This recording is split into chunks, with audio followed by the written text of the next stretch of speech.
नमस्कार, आप देख रहे हैं अपना बिहार। आपके साथ मैं हूं शिप्रा झा और इस बुलेटिन में सबसे पहले बात करेंगे नीट पेपर लीक कांड की, जिसको लेकर जांच काफी तेज होती चली जा रही है। सीबीआई की टीम अब पटना पहुंचकर जांच कर रही है, तो वहीं पुलिस गिरफ्त में आए आरोपियों से भी पूछताछ में गिरोह की कड़ी बढ़ती चली जा रही है। बिहार झारखंड से होते हुए ये जो मामला है वो महाराष्ट्र तक जा पहुंचा है। तो सवाल यही कि नीट की परीक्षा क्या क्लीन हो पाएगी?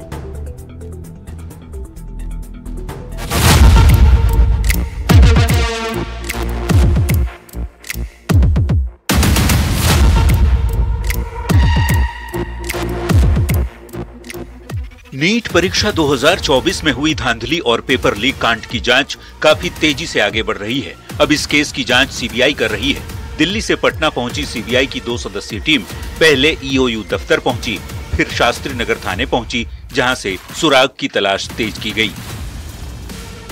नीट पेपर लीक मामले की जांच जो है वो सीबीआई अब करनी शुरू कर दी है। बताते चले कि सीबीआई के 2 अधिकारी जो हैं वो दिल्ली से पटना पहुंचे हैं और ये जो सीबीआई का जो यहाँ कार्यालय है बिहार का, तो यहाँ देख सकते हैं कि सीबीआई के जो शीर्ष अधिकारी हैं, जो आईजी हैं, उनके साथ वो दोनों अधिकारी जो दिल्ली से आए हैं वो मीटिंग कर रहे हैं। और बिहार से लेकर झारखंड तक आरोपियों की तलाश के साथ ही कई बड़े खुलासे भी हो रहे हैं। देवघर से पकड़े गए आरोपी चिंटू ने पूछताछ में कई बड़े खुलासे किए हैं। सूत्र बताते हैं कि पटना के 35 छात्रों को उत्तर रटवाया गया। प्रश्न पत्र रॉकी ने व्हाट्सएप पर भेजा था। रॉकी रांची में रहकर रेस्टोरेंट चलाता है। मास्टरमाइंड अतुल वत्स के सीधे संपर्क में रॉकी था। उत्तर देकर सेटिंग कराने का रेट 30 से 55 लाख रुपए तक का था, ये भी सूत्र बता रहे हैं। नीट पेपर लीक मामले को लेकर जांच जो है वो लगातार जारी है। ईओयू के द्वारा जांच में कई अहम खुलासे हुए हैं और उसमें झारखंड का भी जो नाम है वो जुड़ गया है। साफ तौर से अगर बात करें तो इस बार एक नया नाम जो है वो रॉकी का आया है, जो कि चुटिया थाना क्षेत्र में एक रेस्टोरेंट संचालक है।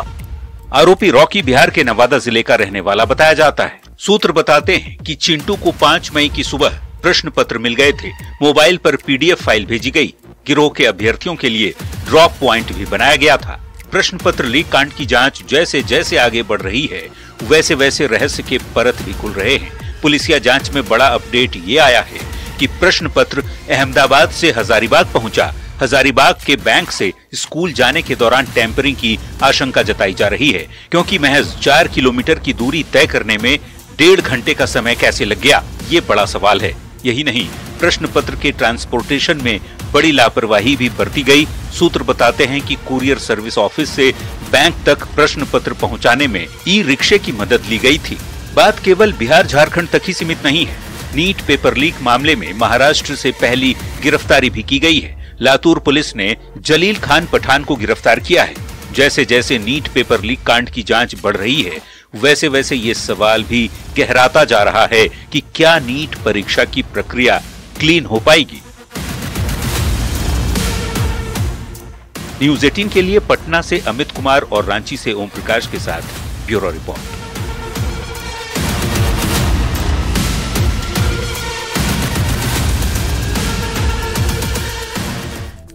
तो वहीं नीट पेपर लीक कांड की जांच जितनी तेज गति से चल रही है, सियासत भी उतनी ही तेज गति से जारी है। छात्रों के भविष्य से खिलवाड़ के बीच सबसे बड़ा सवाल यही है कि पेपर लीक पर राजनीति से किसका भला होगा।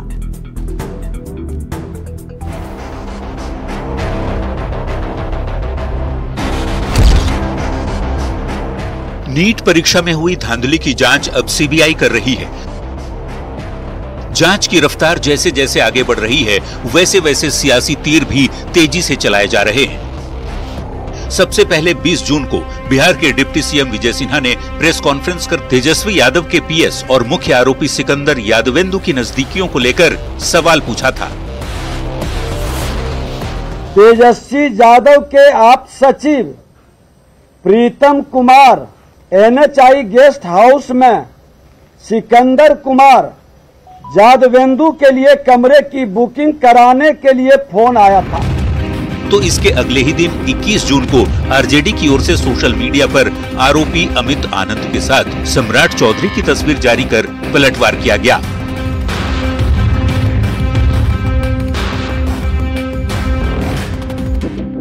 वार पलटवार के बीच अब सोमवार को आरजेडी नेता मनोज झा ने दिल्ली में प्रेस कॉन्फ्रेंस कर पेपर लीक कांड के मुख्य आरोपी संजीव मुखिया और उनकी पत्नी को लेकर गंभीर सवाल खड़े किए। नीतीश कुमार से इनकी नजदीकियों का आरोप लगाते हुए मनोज झा ने संजीव मुखिया के कई एनडीए नेताओं के साथ संबंध का भी आरोप लगाया।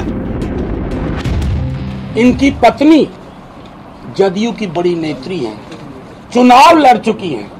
ये आपके समक्ष तस्वीर है, कई बड़े बड़े नेताओं के साथ, कितनों के नाम लो। मैं ये कहना चाहता हूं जो किंगपिन है उसको प्रोटेक्ट करने की कोशिश क्यों हो रही है? आरजेडी के आरोपों पर जेडीयू की ओर से जवाब दिया जा रहा है। पार्टी के बिहार अध्यक्ष उमेश कुशवाहा ने कहा है कि मामले की जांच हो रही है, दोषी किसी हाल में बख्शे नहीं जाएंगे। तो केंद्रीय मंत्री ललन सिंह ने पूछा है कि किसके कहने पर गेस्ट हाउस बुक हुआ, पहले आरजेडी इस पर सफाई दे।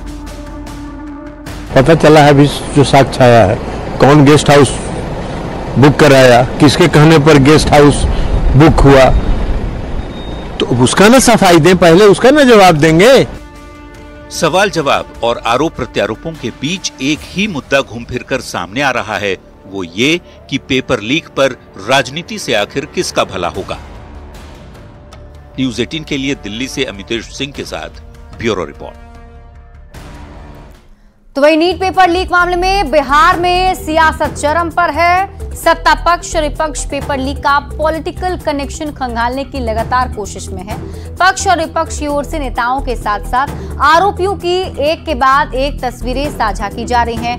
हम आपके टीवी स्क्रीन पर आपको 3 तस्वीरें दिखा रहे हैं। 20 जून को डिप्टी सीएम विजय सिन्हा ने प्रेस कॉन्फ्रेंस कर नेता प्रतिपक्ष तेजस्वी यादव पर उनके पीएस प्रीतम कुमार के जरिए निशाना साधा। अगले दिन 21 जून को आरजेडी की ओर से डिप्टी सीएम सम्राट चौधरी की तस्वीर नीट पेपर लीक के आरोपी अमित आनंद के साथ शेयर की गई और अब आरजेडी की ओर से एक बार फिर कई तस्वीरें सोशल मीडिया पर जारी की गई हैं, जिसमें नालंदा के रहने वाले किंगपिन आरोपी संजीव मुखिया की पत्नी ममता देवी को कई नेताओं के साथ देखा जा रहा है।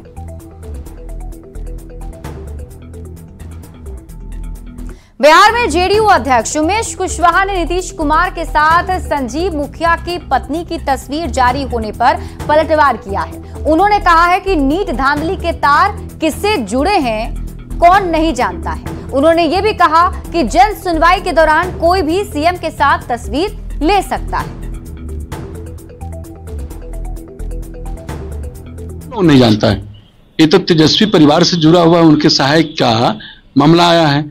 आप जो भी बच्चे से खिलवाड़ कर रहा है, बच्चे के भविष्य उस छोड़े नहीं जाएंगे। तो हमारे सर्वमान नेता माननीय मुख्यमंत्री जी पूरे बिहार के नेता हैं, तो जन सुनवाई करते रहते हैं, जनता की समस्या सुनते रहते हैं। तो उस बीच में कोई आया होगा, फोटो खिंचवा लिया होगा।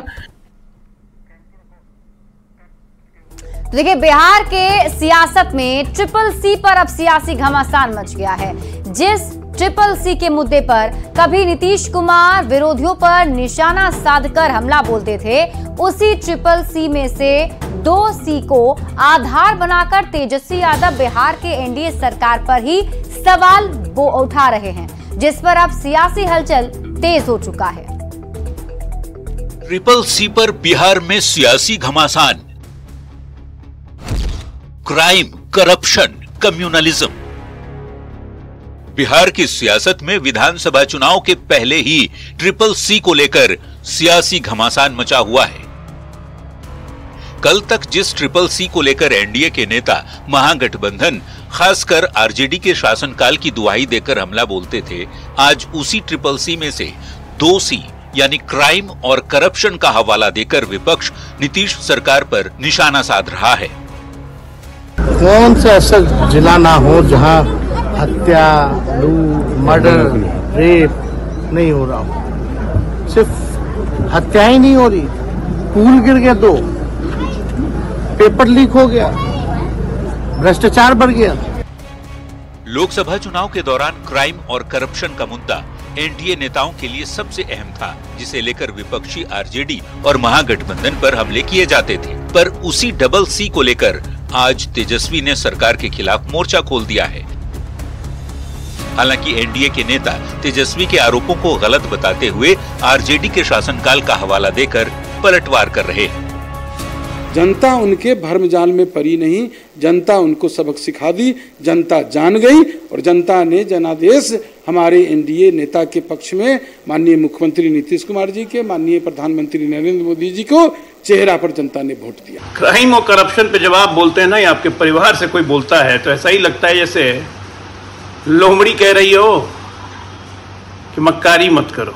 करप्शन को लेकर के आप सवाल खड़ा करना तो करने के लिए विपक्ष के लोग हैं, करेंगे, लेकिन खुद ही जो लोग सर से पांव तक करप्शन में डूबे हुए हैं, अब उनकी बात का क्या मतलब है? सियासत में एक दूसरे पर हमला बगैर मुद्दे नहीं किए जाते, पर फिलहाल दो मुद्दे बिहार में बढ़ते अपराध और नीट के मामले पर एनडीए बैकफुट पर है और तेजस्वी की अगुवाई में महागठबंधन का मिजाज आक्रामक है।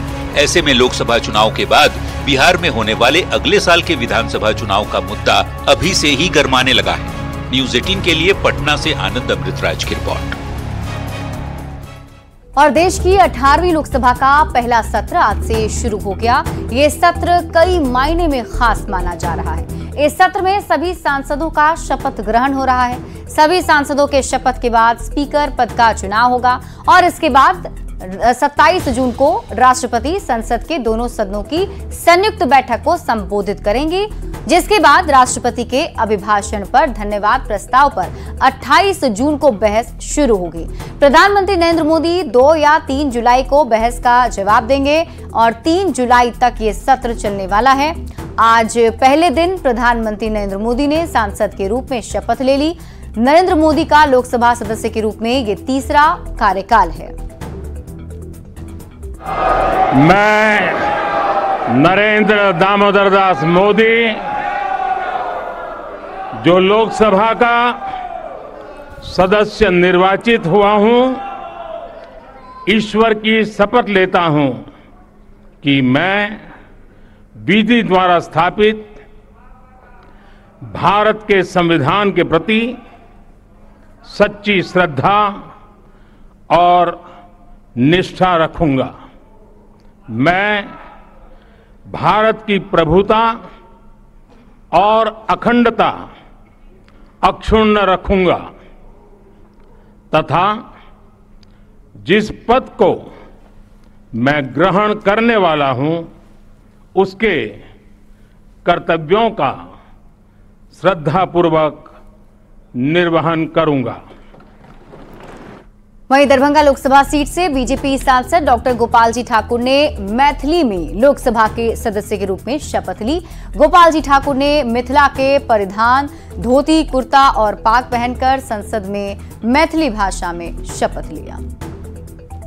गोपाल जी ठाकुर जे लोकसभा के सदस्य निर्वाचित भेलहुँ हन, सत्य निष्ठा से प्रतिज्ञान करै छी जे हम विधि द्वारा स्थापित भारतक संविधानक प्रति एकांत श्रद्धा और निष्ठा राखब।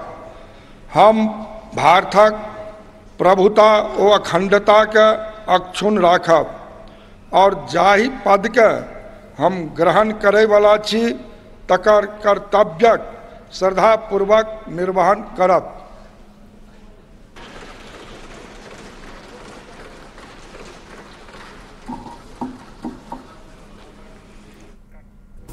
वहीं लोकसभा में सांसद के रूप में शपथ लेने के दौरान सारण लोकसभा सीट से बीजेपी सांसद राजीव प्रताप रूडी ने भोजपुरी में शपथ नहीं ले जाने पर निराशा जताई है। उन्होंने कहा कि सब लोग अपनी अपनी भाषा में शपथ ले रहे हैं, अच्छा लग रहा है। मैं भोजपुरी में शपथ लेता तो और भी अच्छा लगता। दरअसल संविधान की 8वीं अनुसूची में 22 भाषाओं के नाम हैं। नियम के मुताबिक इन्हीं 22 भाषाओं में शपथ ली जा सकती है। भोजपुरी 8वीं अनुसूची में शामिल नहीं है। मैं राजीव प्रताप रूडी, जो लोकसभा का सदस्य निर्वाचित हुआ हूं, ईश्वर की शपथ लेता हूं कि मैं विधि द्वारा स्थापित भारत के संविधान के प्रति सच्ची श्रद्धा और निष्ठा रखूंगा। मैं भारत की प्रभुता और अखंडता अक्षुण्ण रखूंगा तथा जिस पद को मैं ग्रहण करने वाला हूं उसके कर्तव्यों का श्रद्धापूर्वक निर्वहन करूंगा।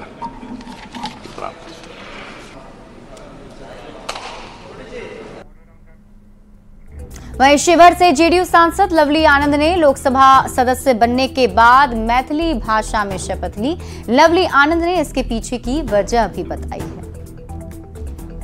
हम लवली आनंद लोकसभा के सदस्य निर्वाचित भेलाक उपरांत ईश्वर के शपथ लैत छी जे हम विधि द्वारा स्थापित भारतक संविधानक प्रति सत्यनिष्ठा ओ श्रद्धा राखब, जे हम भारत के संप्रभुता ओ अखंडता अक्षुण्ण राखब और जाहि पद पर हम बैसय वाला छी तकर कर्तव्यक विश्वासपूर्वक निर्वहन करब।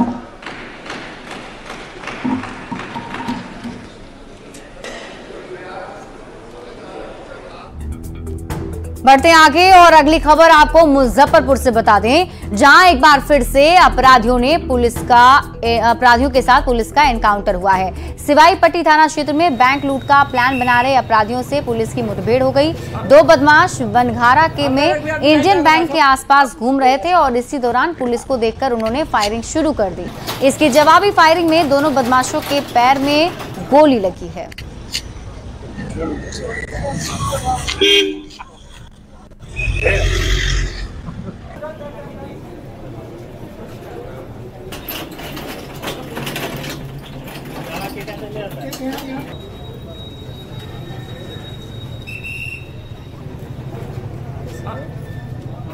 अंदर एक भी आदमी नहीं जाएगा भाई साहब।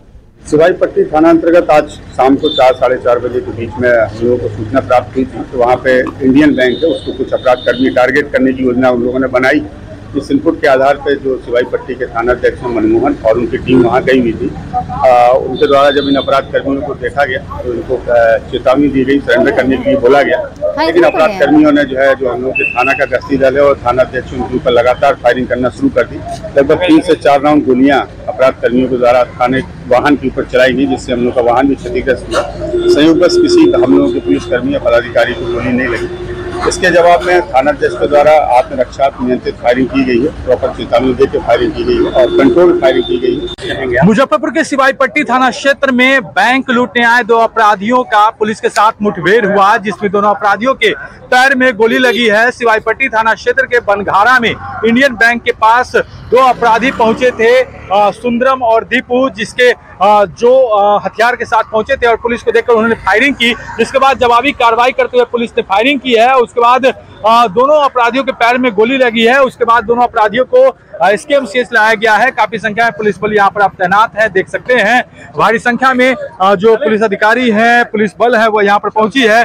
दोनों अपराधी जो है वह बैंक लूट की नियत से पहुंचे थे, जिसमें से कुख्यात सुंदरम के ऊपर 12 मामले लूटकांड के दर्ज हैं। एसएसपी राकेश कुमार ने बताया कि पहले भी वह लूट के कई घटनाओं को अंजाम दे चुका है और इसी तरह की घटना को अंजाम देने के लिए वह सिवाई पट्टी के बनघारा पहुंचा था। लेकिन पुलिस को देखते हुए उसने फायरिंग कर दी, जिसके बाद जवाबी कार्रवाई करते हुए पुलिस ने अपराधियों पर फायरिंग की है, उसे सचेत भी किया था।